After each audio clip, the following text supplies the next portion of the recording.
Welcome to Silicon Valley Asian Business Talk. Professor Roger Chen from University of San Francisco. Welcome, CT. Thank you for joining our interview program. So why don't you briefly introduce yourself? Thank you for having me, Roger. My name is CheeTung, or CT, and I'm co-founder of EngageRocket. We've been running this company now for just over 6 years, and we build smart engagement tools for busy leaders. So it's AI-powered performance management and employee engagement analytics. We help companies like Toyota, Louis Vuitton, and other companies to build a workplace that encourages their people to want to give their best at work. So we serve mid-market companies globally across more than 20 industries and have analyzed over 10 million employee data points. Discussion topic: mistakes and learnings, product market fit. I would like to first ask you about your journey before you search for the initial product, market fit.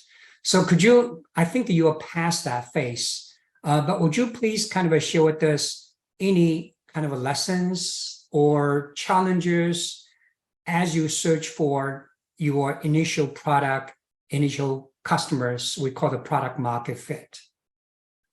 Yeah. So I started the company together with my co-founder, and we were both regional directors at a global HR consulting company already. So to a certain extent, we were aware of the market already for services in this space.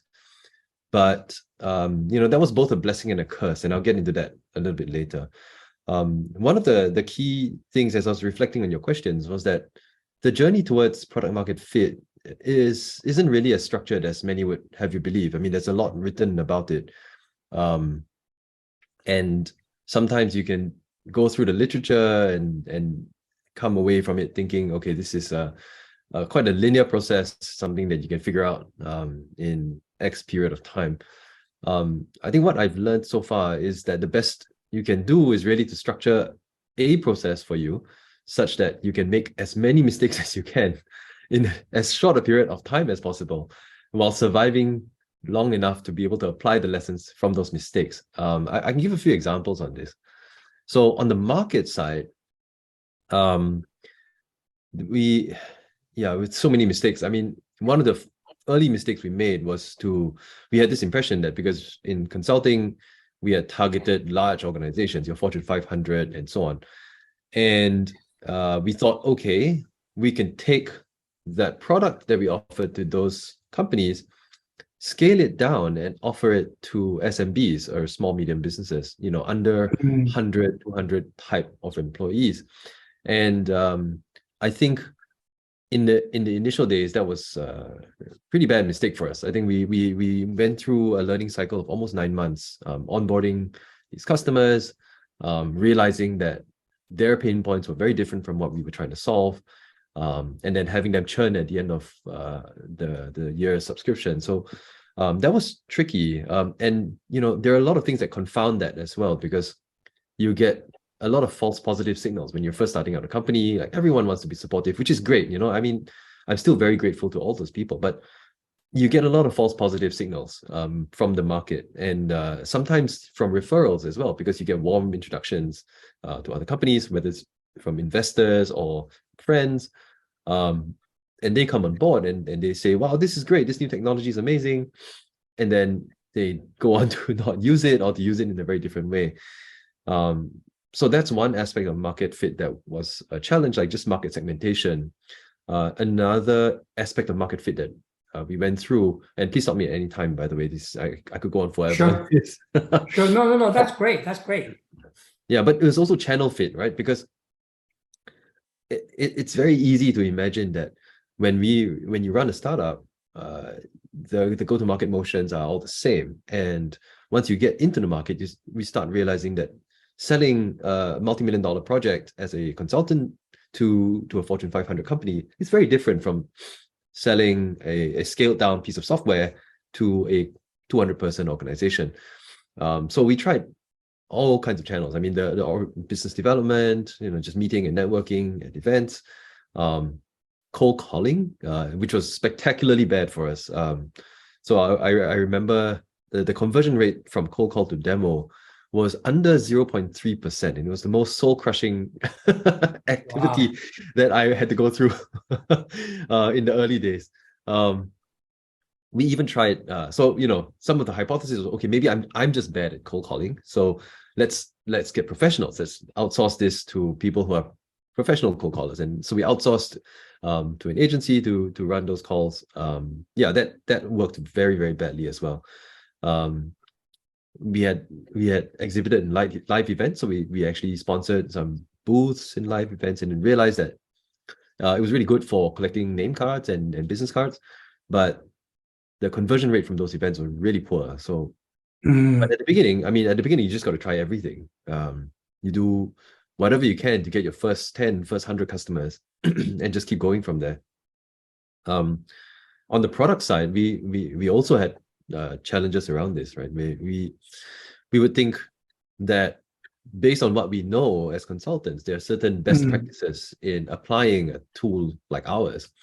And instead of monitoring and understanding the user behavior carefully and responding to that, we were trying to educate them to implement certain best practices, and then getting ourselves tangled in this mess of trying to implement the software, but at the same time also trying to consult around the best practices, which often, in hindsight, we wouldn't have done that. We would have just taken a look at how is it that customers actually behave, build the software to nudge them into a different way of doing things, rather than to try to force a change in their behavior. So, these are just some of the learnings that we had in the early days. So CT, actually, this is great. Maybe just for our audience to understand you better, let me ask a contextual question. So are you saying when you start the company, you already had some knowledge because you were a consultant? You are kind of basically familiar with this, basic products, basic services. But when you were a consultant, you were mainly targeting large companies. So when you start your new venture, you basically take that product concept or the pain points or knowledge and target small to medium-sized companies. And that's how your struggle or difficulties started, because you think it's kind of easy transition from large company to small company. Is that, the correct framing of your message in a sense? That was one of them. So definitely the customer segmentation and the difference in customer segmentation caused a lot of problems in product market fit initially. Discussion topic: how we found product market fit customer segments. After all these kind of setbacks or challenges or different mistakes or things you try to, so broadly, how did you eventually find your target market or channels, whatever, like a settle down, say, hey, that is our starting point? How do you find that? It's a mix of both designing that for ourselves and also just looking at our customer data. So when we looked at our customer data, we found that after almost a year and a half of being in existence, we saw that there were companies that had a very high rate of churn. So they were just onboarding onto our platform and leaving within a year after their subscription expired. But on the other hand, there were companies that kept coming to us, asking us to not just lock in the subscription price for a year, but could we potentially do it for 3-year period. So these were the mid to larger type companies. They're not, I wouldn't say large enterprise. There may be like a couple thousand employees, but these are the ones that started coming to us initially and saying, yeah, we like what you're doing. Can we lock it in for 2 to 3 years? But then they all started coming back to us with certain product feature requests, almost like, can you help us benchmark our organization against, say, the top 10% of organizations within our industry, for example? Can you help us cut the analysis in this way or that way? And so we started realizing that we had optimized ourselves for a different market segment for what was eventually pulling us into. So So then we had to just keep going back to the drawing board and saying, okay, it looks like there's this group of companies that are willing to buy from us. They take a bit longer to buy. So that was one. They have more requirements, but when they do buy, they stay with us for longer. So we had to make a deliberate decision to say we have this segment of customers, the small medium businesses that were very enthusiastic and very keen to buy from us initially, but the lifetime value was just not there. They didn't stick around long enough for it to be worth their while in implementing software, and also not for us, because after churning in one subscription cycle, that's actually really it's really bad for a SaaS business. So it just came to a point where we decided, okay, we have to optimize for one specific segment. We can't serve the whole market, and that's okay.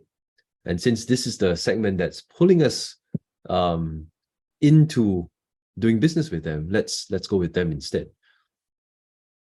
Yeah, that's very interesting. So in other words, actually, after your trial, then you look at the data and try to basically follow the recurring customers or retention, these retained customer, then that's really great. Discussion topic: learning beyond competitors and customers.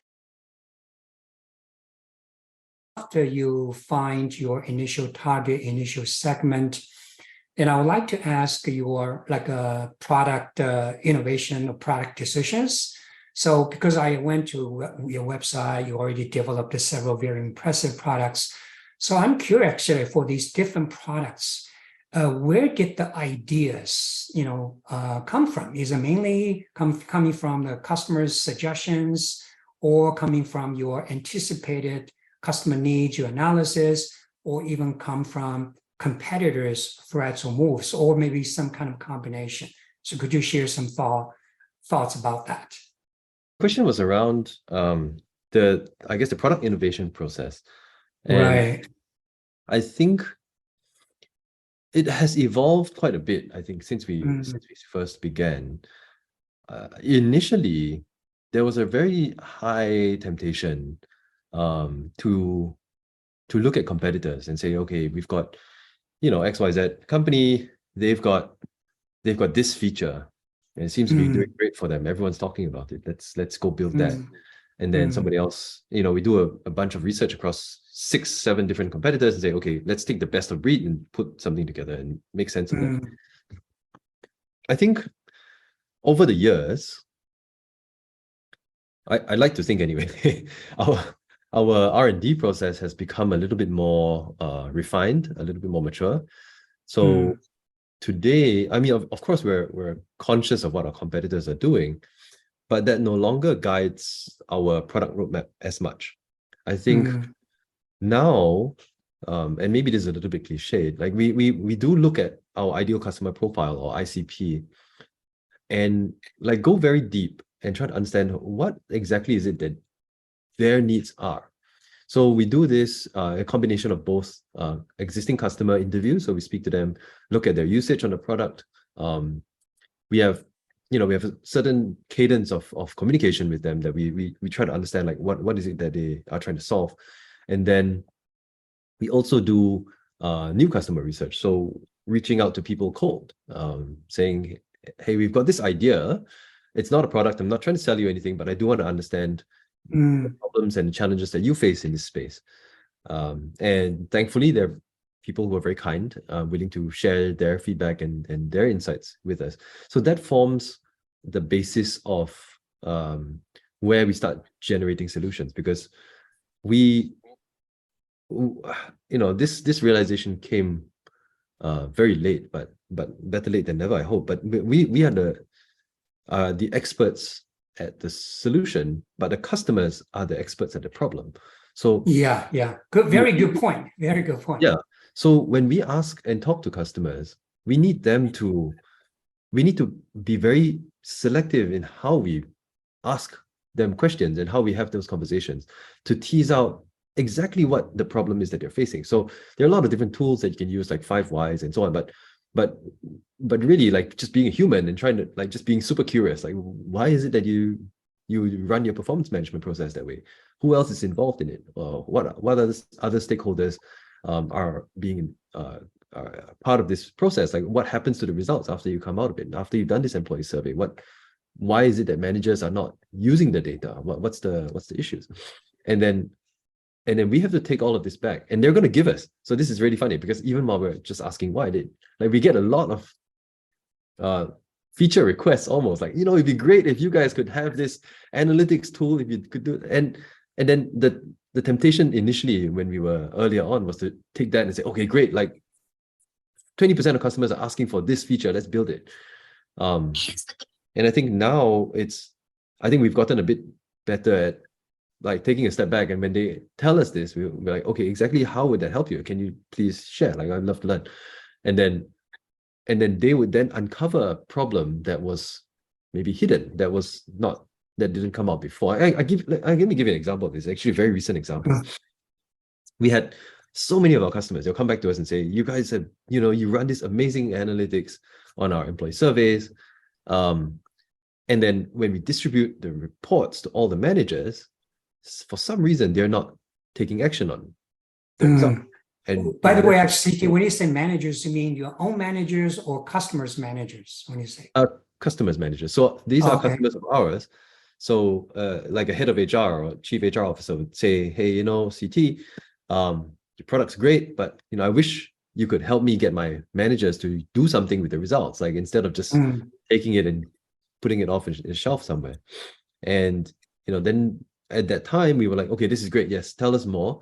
And they're like, okay, I wish you could have a way for us to track the commitments that they make to their team, and then as HR, I can come in and say, I can even grade them and say, this is a 5-star action, this is maybe 3 stars, and then we can help them improve.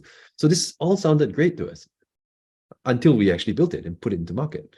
And then we realized that nobody was using it.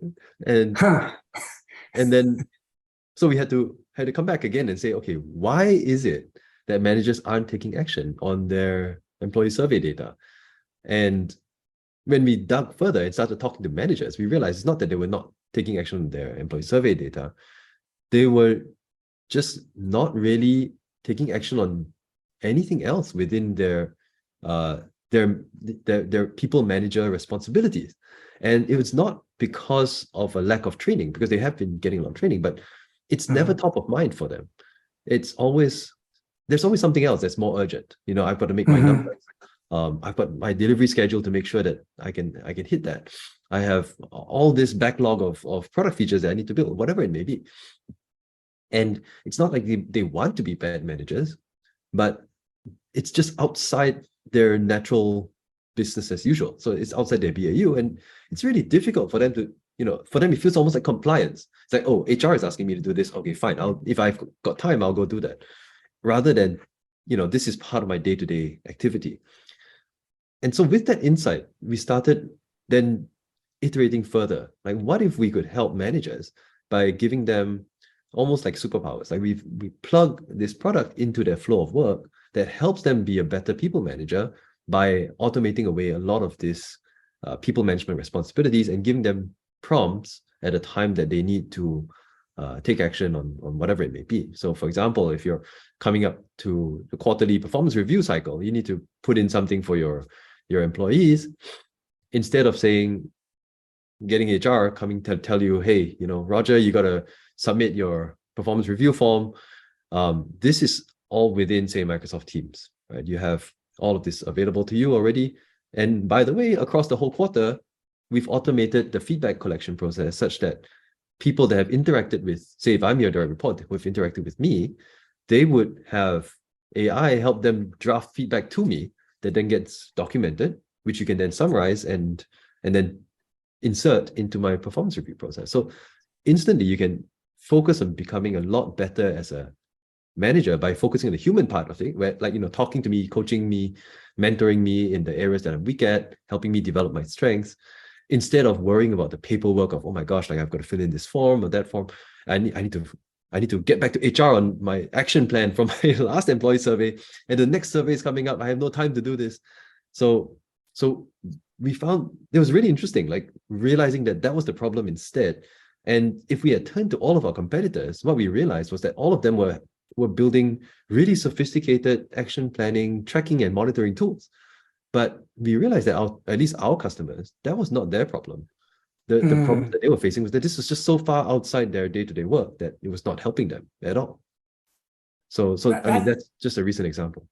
That's very fascinating, actually, CT. It seems to me, if I understand you correctly, initially you mainly talked to the HR managers because you thought these are your customers, but actually they are not the users of your products. So you run into the gap between so-called the customers and the users. So you went one step further to look at the real motivation, the behavior change of the users, then kind of thinking about the products from that perspective. Is that correct way to frame it? Yeah, absolutely. You're absolutely right. And then we realized that by going deeper into making sure we deliver value to the users, that would then deliver value to our buyers because we're B2B. Yeah.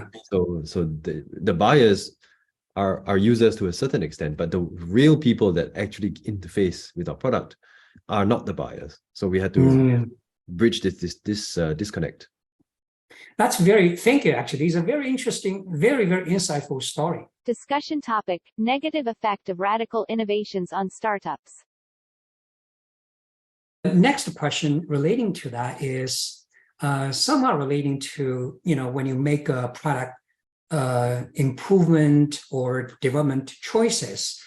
I'm not sure, this is just a question whether you run into the choice between kind of facing a very risky but potentially high return product, which we sometimes call the radical product innovation, versus taking more conservative approach, which is less risk but potentially less return. So what's your kind of your practice on that, and why? What's the behind your practice, or what's the reason behind your practice on that? Actually, thank you for this question, because it really got me thinking, because I don't think we were very deliberate about this before.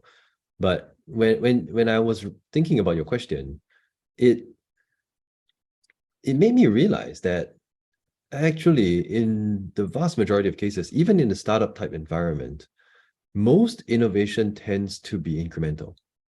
And I think there's a reason for that. I mean, when I was so by the way, actually, CT, let me also clarify for our audience.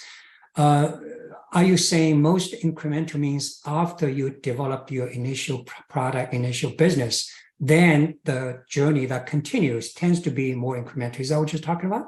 That's correct. Yes. Okay, yeah. I mean, please. Sorry to interrupt you. Yeah. Yeah. No worries. The initial one may be radical, but everything once you've launched the product tends to be incremental, because what ends up happening is there's a lot of ground to catch up when you're a new player in the market, and in the the curve of early adopters to early majority and so on, the technology adoption curve.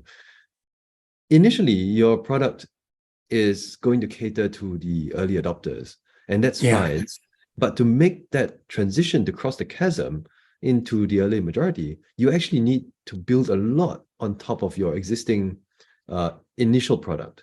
So you need to, I would say that these are incremental advances, but they are necessary for you to break into the early majority, and without which you never make it that way.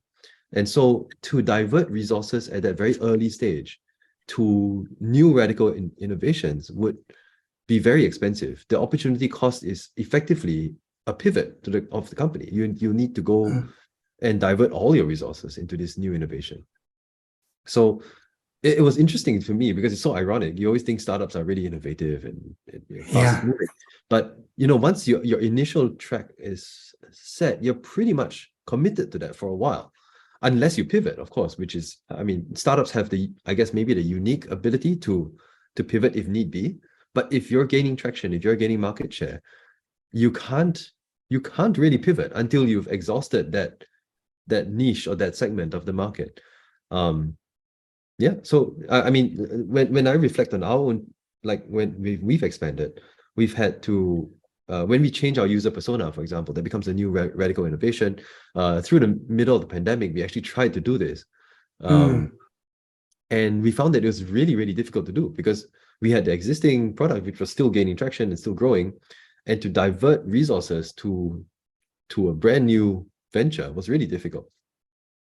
Or even implementation of new technology. I mean, now we're in the midst of, I think we were playing around with a lot of different AI models from the beginning, but I mean, now, of course, OpenAI's GPT model is quite trendy, but it's something that we've been experimenting with for a long time. And the fact that it's become trendy has actually allowed us to say, okay, this is a model that we can actually deploy because there's so much demand for it in the market. Instead of in the past, like before this revolution, it was really difficult to bring this to market because customers won't recognize it. They'll be like, what is this new technology? We're not comfortable with using it. No, thank you. Whereas now, I think we're in a different space. So that has accelerated our, I guess what you can call a radical innovation, but it was already brewing under the surface for quite some time. So. Okay, so actually, I'm just maybe ask you one follow-up question, because you said during the pandemic you did try to kind of a pivot or kind of explore a very new kind of a different direction. Could you kind of elaborate what kind of made you to even try this very new direction? Because that could be a common trap that many entrepreneurs need to know. So maybe I would like you to share your kind of thoughts or experience on that.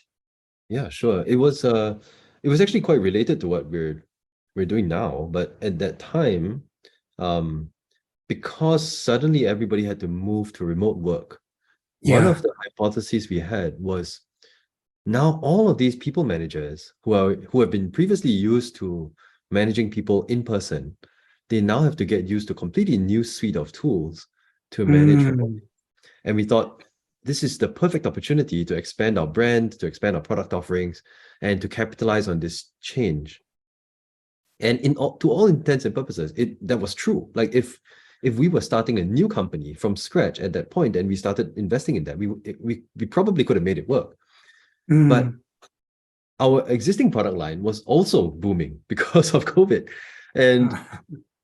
And it was really difficult for us to make a decision to say, are we going to give up a product that has proven traction and just say we're going to halt development there entirely and then move on to this new space where, number one, we were not familiar with it. Number two, even internally within the team, the DNA that we had was very different. It was not the capabilities and skills and competencies when we didn't know whether they were a good fit for what we were trying to do. So that made it really, really difficult to do. And after 6 weeks of trying, we decided, okay, this is, there is some interest in the market, but we can't afford to give up the growth that we are seeing in our current product. So we have to pause that for a while and come back to it later. Discussion topic: cautionary notes for successful startups. So the next question is about your scaling up, because I kind of look at your company. You already had a very, very impressive kind of a growth track records. Could you share some wisdoms or lessons as you scale up or grow your business? Yeah, I have 3 points that I like to make, and they may be a little bit generic, but I think they're worth sharing because I do keep finding myself coming back to these over and over again. So the first one is I call it empty your cup. It's a little bit like it's the Zen story, right? Where there's a student who goes to the master and he's pouring tea into his cup, and he just keeps pouring and the cup keeps overflowing and he can't take any more tea. And the lesson there is if you actually want to enjoy more tea, you have to empty your cup and accept more later on. And so as we keep growing, one of the things that I've realized is that it's very easy to feel like, okay, I've got it handled, right? I know what I'm doing. And very often I have to remind myself that in this space, we have to always approach it with a beginner's mind. Like always imagine that I'm doing this for the first time and what would I do what would I do? What makes the most sense? And learn as much as I can from there's so many different sources. I speak, this may be very personal to me. I speak as a previous consultant, where as a consultant, there's a very high temptation to try and be the smartest person in the room. And even at, I was in my early 30s, whatever, I had to impress, these people that I was talking to. But I realized that as an entrepreneur, it's the opposite. If I'm the smartest person in the room, then I'm in trouble. It means I'm not surrounding myself with people that I can learn from and people who know what they're doing more than I do. So that idea of emptying my cup is something that I have to keep coming back to.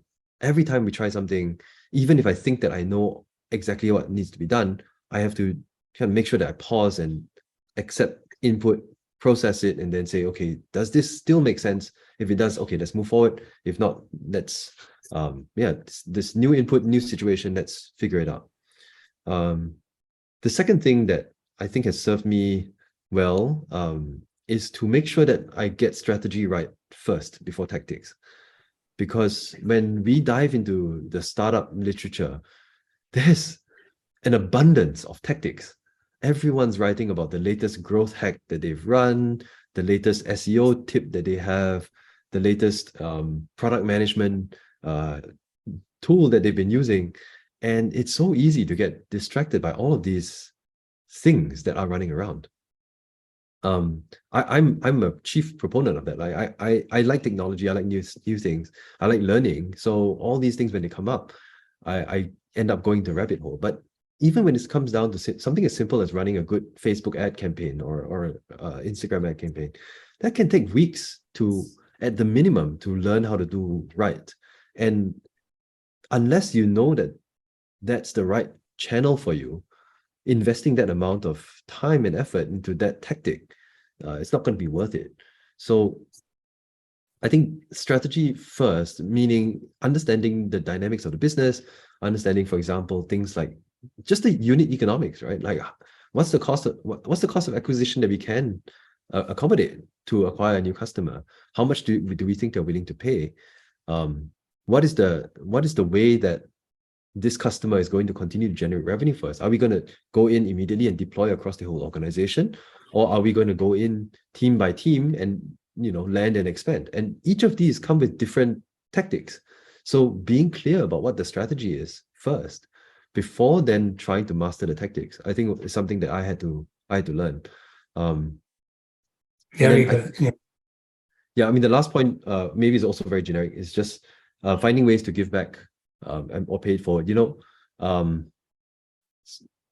In Chinese, they have this saying, right? 饮水思源. And when you're drinking from a stream or water, you have to remember where the source is. And so whatever success that I may or may not have today, it's all due to people that came before me, like our early customers, investors, team members that have invested a lot in this venture. And it's sometimes very tempting to imagine, I did all this myself. And you see that in the media a lot. And it's never true. It's never true. Like every successful person, they probably played maybe 20% of the role. Like everything else was a lot of other people. So making sure that some of these people I can never pay back enough. So I just have to remember them and remember to pay it forward to other founders and entrepreneurs down the line. Actually, CT, that's a very good point. To me, your first point and last point had the same kind of a theme, which basically requires a successful entrepreneur to be humble, to be honest, right? Just understand the roots. So I think that's very interesting. But let me ask you about your last point. Just understand the root, being appreciative, but how does that kind of apply to, or how does that kind of change the behavior of entrepreneur? Maybe so people can, just to understand the connection between what they do versus this mindset, which I agree. Yeah, it's a really good point. And for me, how that works out is I try to make I actually have this list at the start of every year, a list of people that have helped me, so that I make sure to go back when it's like New Year's Day or whatever it is, just to wish them Happy New Year or whatever it may be, and try to remember certain things from them, even if I never see them again or don't have a reason for working with them again. Make sure that I go back and thank them and acknowledge their contribution to what we've been building.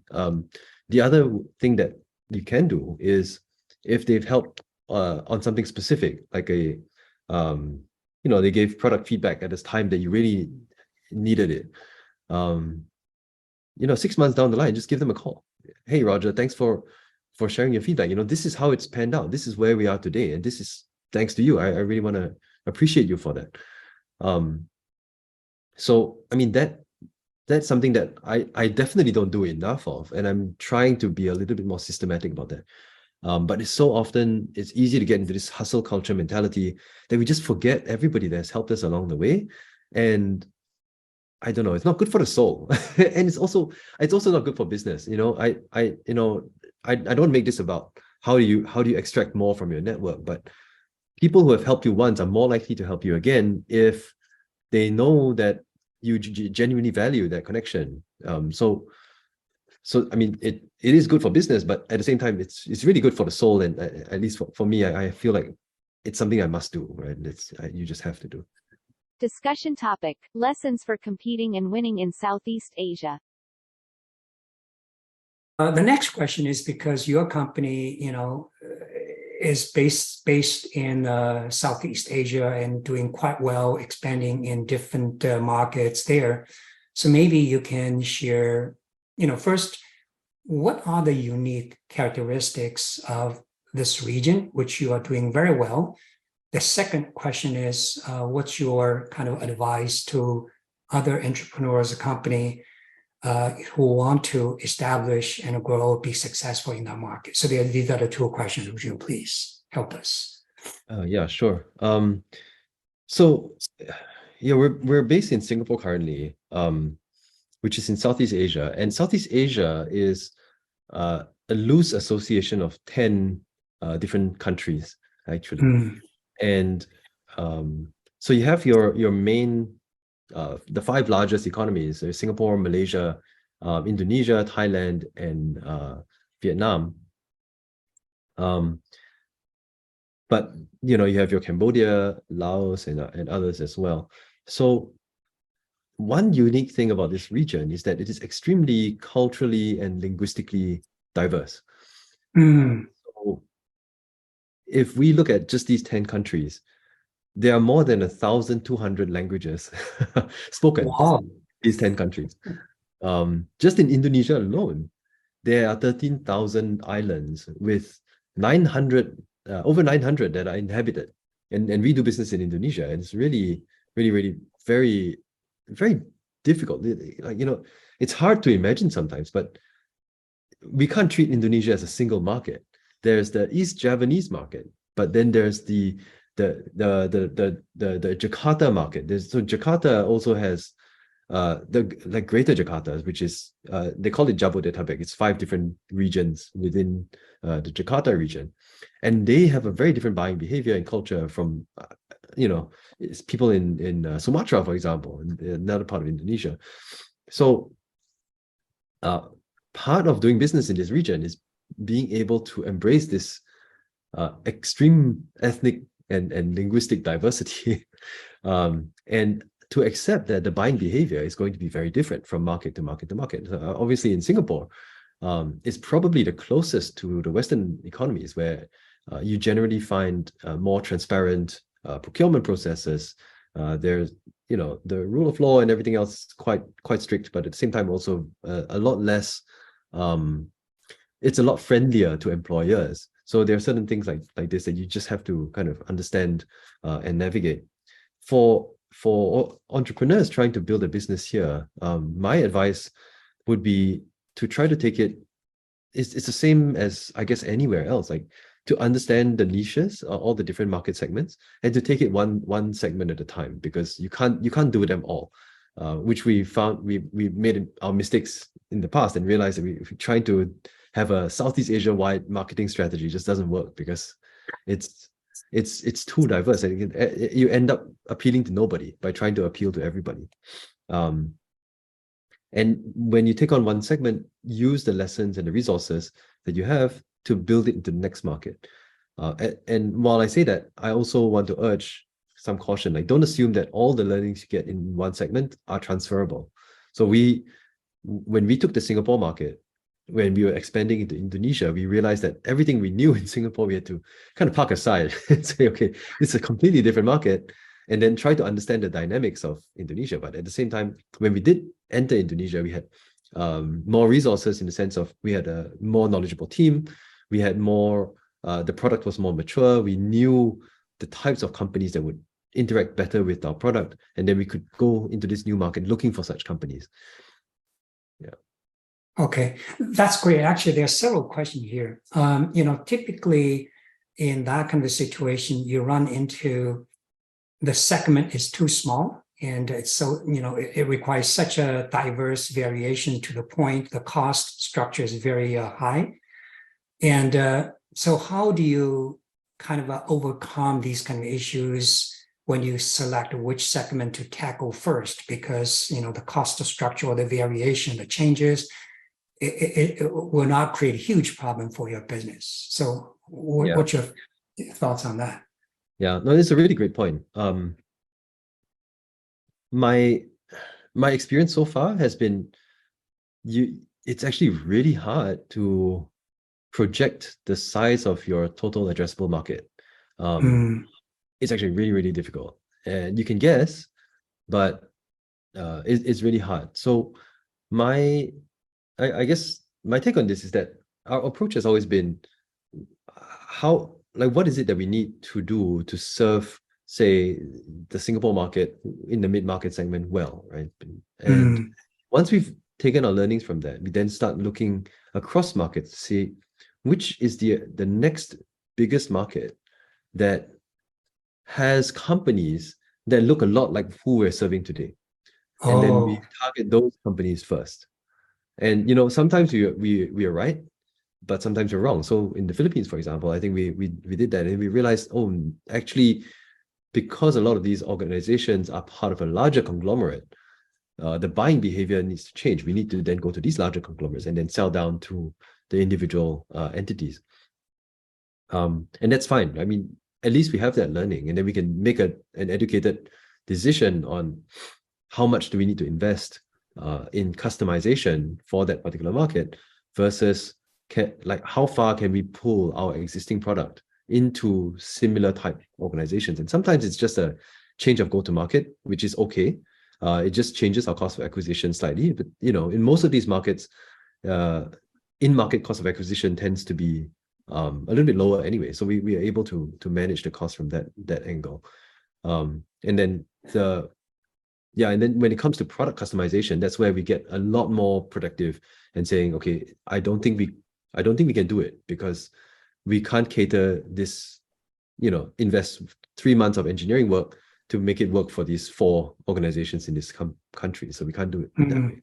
Discussion topic: impact of Asian culture on building new ventures. Now let's kind of switch gear a little bit because, as you can see my background, I represent this kind of we call it CBSI Asia Pacific. So it's kind of Asia is a very big component. So actually my question is, reflecting your leadership and also management practice, do you think your Asian heritage or Asian culture affect the way you approach entrepreneurship, approach the way you run your new ventures? I would say a little bit, maybe. A little bit. I wouldn't say it's a huge amount, but I think most of the impact, I think, has come from building the organization. So building a team, a couple of things that I was reflecting on that does stand out, right? One of them is in Asia, there's a greater degree of power distance. So within cultures, and as a leader, what that means is that you have to be extra careful about what you say and what you do to avoid giving the wrong impression. I'll give you an example. So this is not from my organization, but it's from one that I'm familiar with. The boss would say something like he make a casual mention of having a lunch with the team to within the context of the product, and somebody in the meeting hears that, and they misheard it as launch. And so they go onto this weeks long project planning a launch without coming back to the boss to clarify, because they're so afraid of coming back to say, I don't know what you said. Do you mind, like, but actually what he meant was he was asking for a lunch, which is a totally different context. And it was only much later on that they figured it out, and it wasted weeks of work.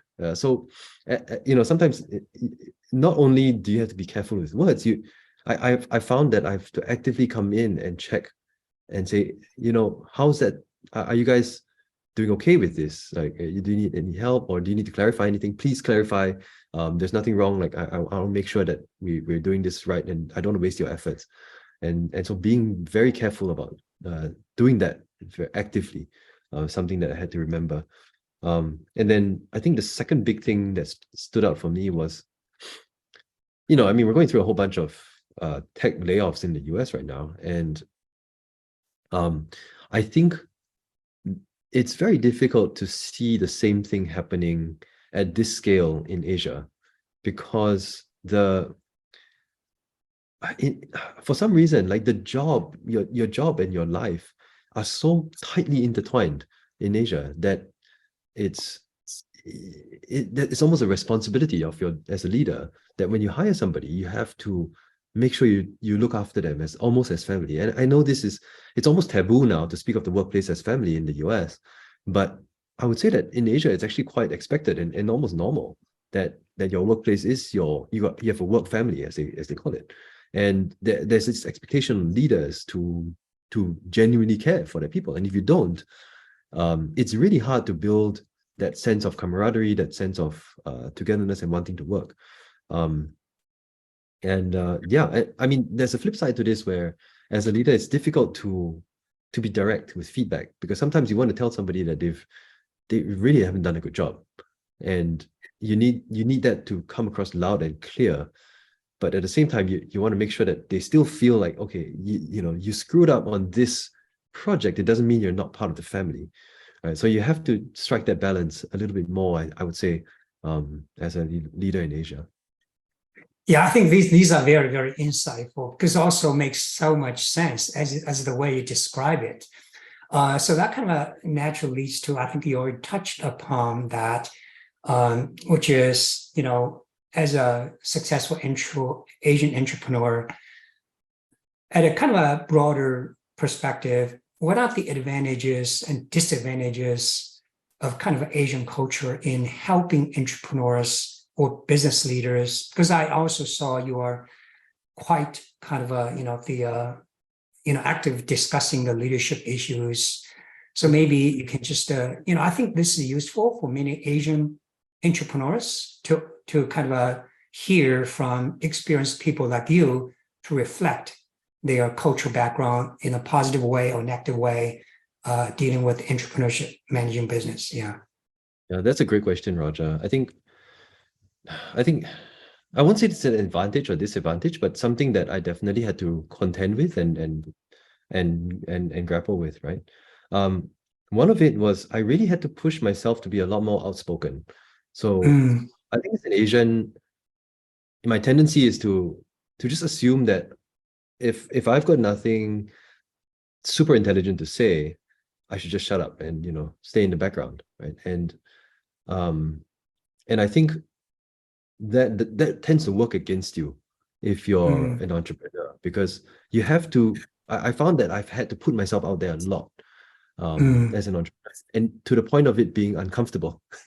So almost like, to something like interviews like this. Now in this part of my journey, I'm a little bit more comfortable doing it, but at the beginning it was really hard. Being more active on LinkedIn, blogging, writing, putting down my thoughts in writing, in video, whatever it is. It really took a little bit of getting used to, especially when it comes to fundraising. I would say, I'm not sure whether this is true for other Asian entrepreneurs, but I speak for myself. Like, it's very difficult to sell an unqualified dream. So I find myself, replaying my investor pitches and thinking, oh my gosh, like I was a little bit too honest with our TAM. Like, why did I have to say that? Why did I give all these qualifiers? I should just state it and leave it, right? But it's taken some training. I'm trying to get better at it, but that's certainly something that I'm still grappling with. The second, again, not really disadvantage, but maybe it's a challenge, is that when you start out as an entrepreneur, it's not a typical career for an Asian. So my parents, they were very supportive, but they couldn't really understand what I was trying to do. And I think even 1.5 years into it, they, once in a while they still wonder, like, when are you going to get a real job? And yeah, if you've been traditionally in Asia, you're good at school, you go to all the best universities and colleges, and then you come out, you're with all these peers who are in safe, well-paying jobs. To suddenly decide, I don't want to be part of that, I'm going to take this risk as an entrepreneur. That's a very strange step for many Asian communities, I think.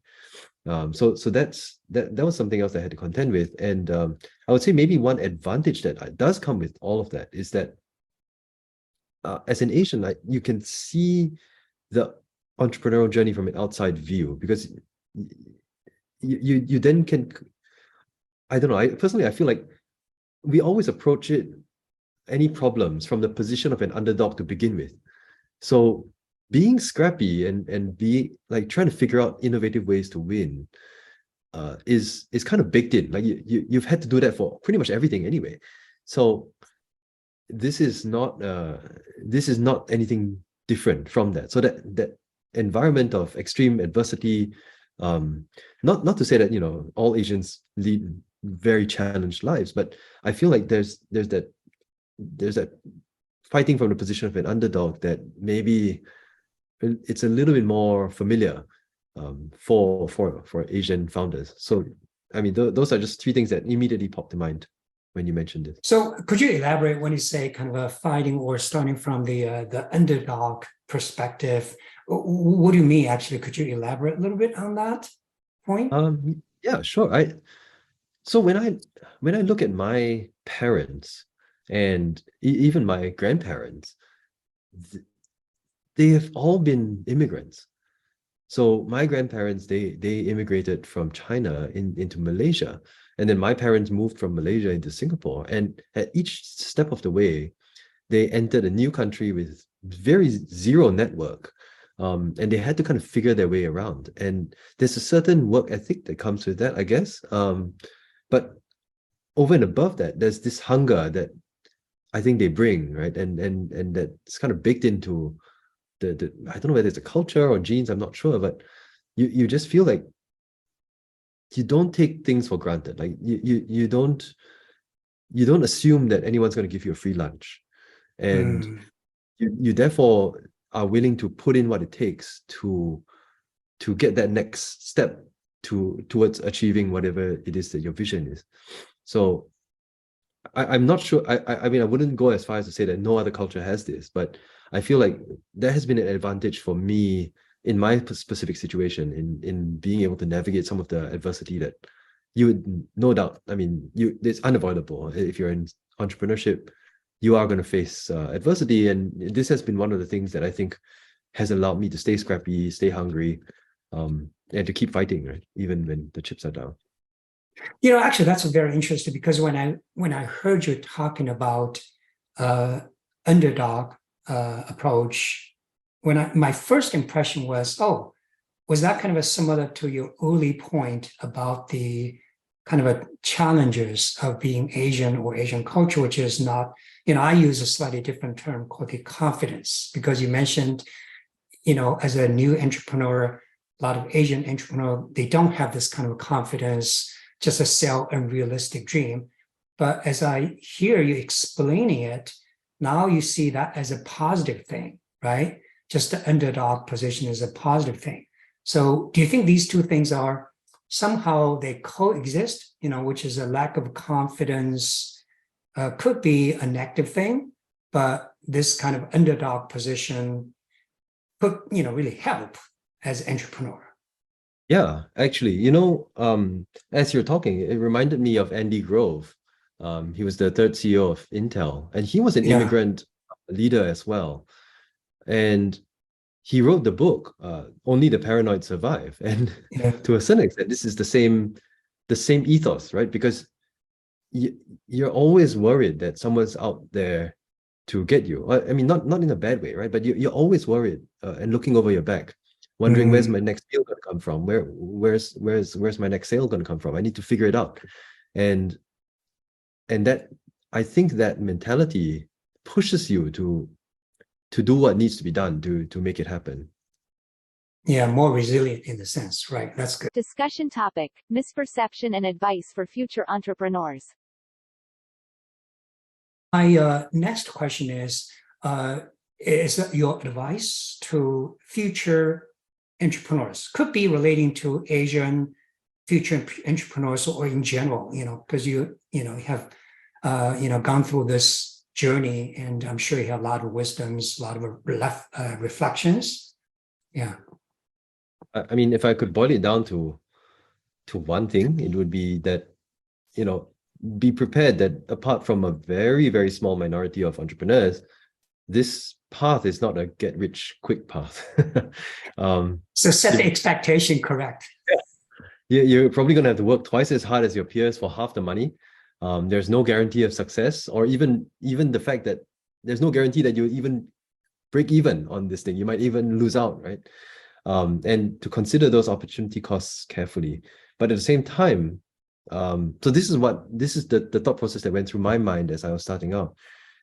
Is this idea of minimizing regret in our lives. So there's this regret minimization equation, if you will, that you go through. And the question is, if you look back in 10 years, would you regret jumping in and becoming an entrepreneur more, or would you regret not doing it more? So in my case, it was regret. Like I was quite certain, like I was very convinced that if I didn't do it, I would regret it for the rest of my life to my deathbed. So I thought, okay, you have to go do it, right? And then once you've made that decision, then you have to just give it your best shot and do what it takes to make it work.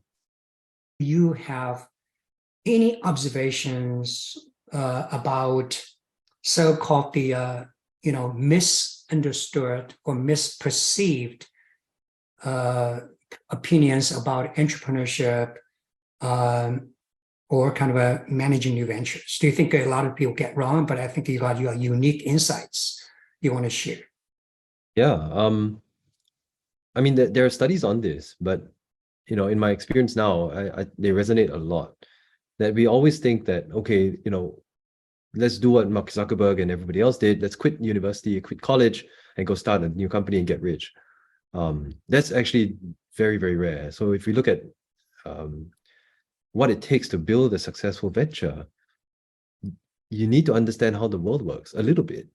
You have to see how businesses function, how customers work, what it takes to sell something, and you have to build a network of people who are invested in your success. And that doesn't come easily when you're fresh out of school or fresh out of college. So I would say that maybe one of the misconceptions is that all tech founders are college dropouts. Actually, most of tech founders are kind of in their mid-40s and have had a couple of failed ventures under their belt already, right? And that's the profile of your unicorn founders. Discussion topic: advice on dealing with difficult business decision. Tough moments or tough business decisions you have to make or you have to deal with. Sometimes I like to ask those questions because those tough issues really reveal very, very good lessons, about the entrepreneurship or your journey. Yeah, I mean, many. I mean, most recent, and I mean, there's just so many difficult decisions, moments where you just wonder whether it makes sense to continue or not. And yeah, I mean, most recently, I guess we had to go through our own round of layoffs as well. So that was a really difficult decision, and it was really difficult because I think as founders, we had to come to terms with the fact that this was due to our miscalculation, not anything else really. And we responded to positive signals in the previous year, and we hired ahead of what we needed to do. And if you ask me, would we go back and would we have made the same decisions again with the information we had?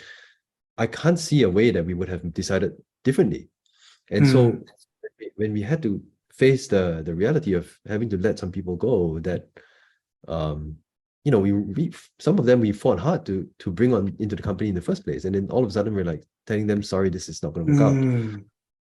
That was really difficult. And I think, you know, back to that idea of family, it was almost like telling a family member, like, you know, well, we say you're a family, sorry, this is in this case you're not. And that was really painful for everybody in the company.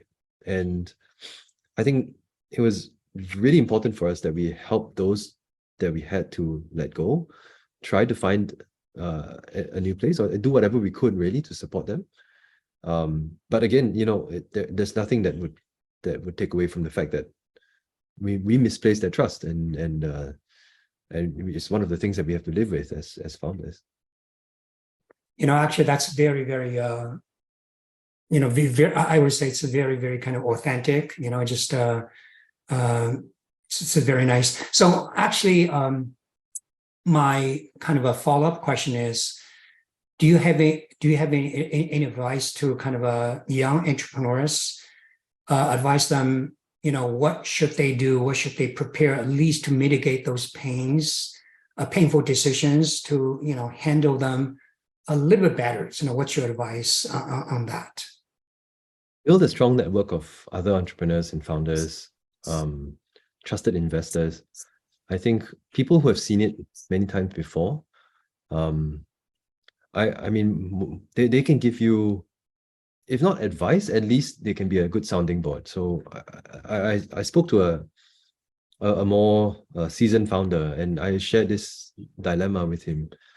And he shared with me that for him, you either have to let some people off on the lifeboat, or you know, everyone sinks. And you know, with that in mind, the decision really sucks, but somebody's got to make that decision. And as a founder, you have no one else can make that decision for you. So you know, understanding that perspective doesn't make it any emotionally easier, but at least you know that you're not doing it. Not that you're not making a mistake, but at least you know that you're doing the right thing, even though it's really hard to do. Discussion topic: AI, analytics, and future employee management. Question really relates to your vision, because actually you are very, very active, good in HR, employment management, kind of management, employee experience management field. So what's your vision, you know, about this field that you can share with the audience in a sense? Oh yeah, I'm super passionate about this, because I firmly believe, and more we're starting to see, that AI, people analytics, this will become part and parcel of managing our workforce. Especially so as we're moving to more and more remote work. I mean, more like 1/3 of Americans are working from home or fully remote, and almost 70%, almost 7 out of 10 Americans have the option to work from home at least 1 or 2 days a week. And I think that as the workforce becomes more and more digitized, we are going to rely more and more on tools to help us manage our people better. And there are all these administrative processes that go into people management that will now be taken up by technology. And the flip side to that, which I'm very bullish about, is that it actually allows us to be a lot more human in our dealings with people at work. So by outsourcing all of this robotic work to the robots, we then become the humans that we should be at work. So being able, like as leaders, being able to motivate people, inspire our teams, and be better coaches, be better mentors. We can do this with more bandwidth on our hands once technology and AI is able to take up some of that administrative burdens of our plate. So this is the future of HR. This is the future of people management. I'm not even sure whether HR as a function will continue to exist the way it is today. I think we will have to figure out how we can use technology in a productive way to be able to manage our the people around us, peers, mentors, and so on. So actually, the follow-up question is actually for people, for companies who really buy in to your vision. What are your advices to the transition? In their, let's say, new HR functions. I would say, it goes back to the fundamentals of HR, right? So what is it that what is it that we want HR to do? It's really to be the best steward, to help us be the best steward of our people in the organization.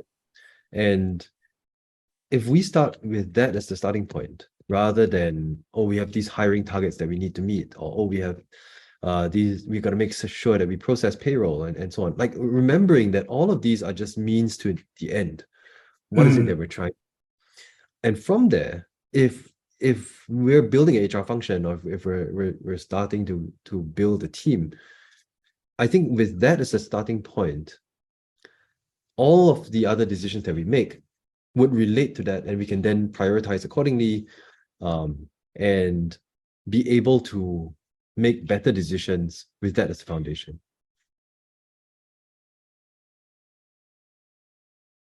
Thank you for watching.